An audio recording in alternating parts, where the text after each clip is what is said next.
Okay, so in case you missed the notes today, we're going to learn how to draw DNA strands and toss in some vocab in there.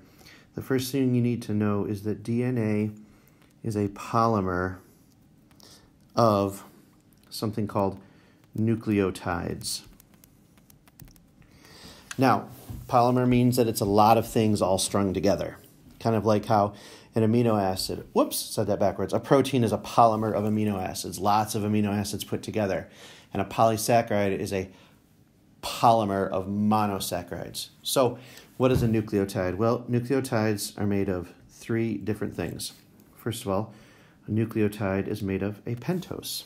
It's not made of a pentose. It has a pentose in it. Pentose is a sugar. Pent means 5, so it's a sugar with 5 carbons. When we draw this, we are just going to draw it as a pentagon. And the particular pentose that is in DNA is called deoxyribose, which is why DNA is called deoxyribonucleic acid. The second part of a nucleotide is a nitrogenous base. It's the only part of the DNA that has nitrogen in it. And there are 4 different bases, and they are A, T, G, and C. Those might sound familiar to you. And you might remember, let's see if I know how to change colors here. Do I know how to change colors? Apparently I don't. Okay. And the bases get paired up together across the DNA strand. The A's and the T's get paired up together, and the G's and the C's will pair up together. And when you have 2 things that always bond to each other like this, we say that those are complementary, because I don't know how to size up how much I'm writing on this. And then finally, DNA strands also contain phosphate groups. That's the only part of the DNA strand that has phosphorus in it. So when you see a DNA strand, you're used to kind of seeing it in this double helix shape where you have 2 different spirals there. And in between are all of these bases. And so we're first just going to draw this strand right here.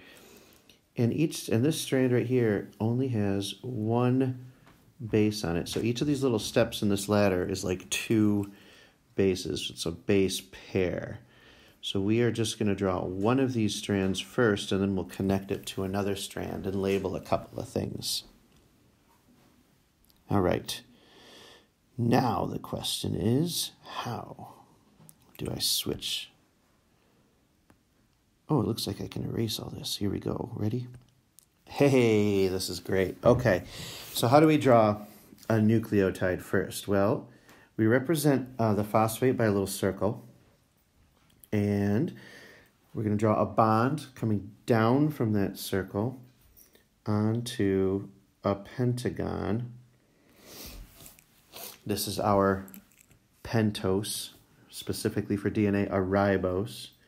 And then attached to this carbon of the ribose is going to be a nitrogen base, a nitrogenous base. And let's make this one T. All right? Now this is one nucleotide, but remember DNA is a polymer of nucleotides, so let's draw a few more. So we'll draw a bond coming down from this carbon right here. These bonds have to be in these carbons right here. And that's going to attach to the phosphate of the next carbon down. So we draw another pentose there. Connect it to another nitrogen base. We'll make this one C. Remember, they complementary pair across this way, not down this way. So it doesn't matter that we match them up right here. Draw a line down from this carbon to another phosphate. Down here to another pentose. We'll make this one an A. We'll draw this coming down here to another phosphate, and so on. And when we do our drawing quiz, I'll tell you how many base pairs to have, but none of these are in pairs just yet. All right, sorry for some of the line overlaps. It's hard to write on the iPad. Okay, now all of these solid lines right here represent covalent bonds. I know how to spell, it's just the big fat tip of this pencil here. So that is covalent. C-O-V-A-L-E-N-T. E-E-N-T. Okay, this is good. All right. So this is just one side, like I said, that we just drew. So let's draw the other side now. Now the other side does something really interesting. First of all, it's not covalent bonds that hold the middle bases together. It is just hydrogen bonds. So these are just going to be dotted lines that are connecting the bases on the left to the bases on the right. Remember that these need to be the complementary pair of the base on the left. But DNA, oddly enough, the two strands run in opposite directions. So if this is a T right here, this is going to be an A right here, but to show that it kind of runs in the opposite direction, I'm going to draw it upside down. If this is a C, the complementary base to this is a G. If this is an A, the complementary base to it is a, very good, you did great, T. Okay, if this is a C, the complementary base right here is a, no, we haven't done any Q's yet, it is a G. That's right. So once again, these dotted lines right here are hydrogen bonds. Those are slightly weaker, hold together in the middle, and we'll learn why that is. Now, because this strand runs upside down, we need to draw the pentoses upside down as well. So I recommend drawing that bond from the base to the pentose first.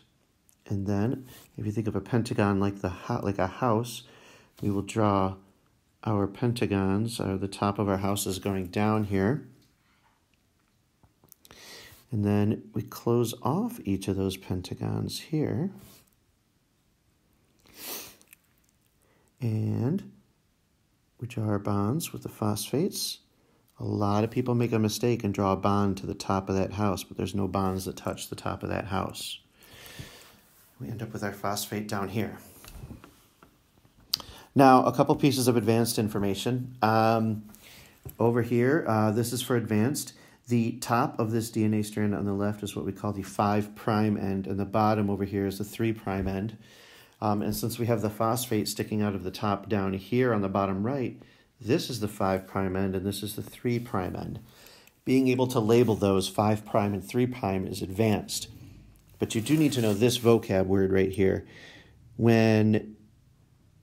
to explain the fact that DNA strands run opposite to each other, but they're parallel. We say that the DNA strands are, that's no good, anti-parallel.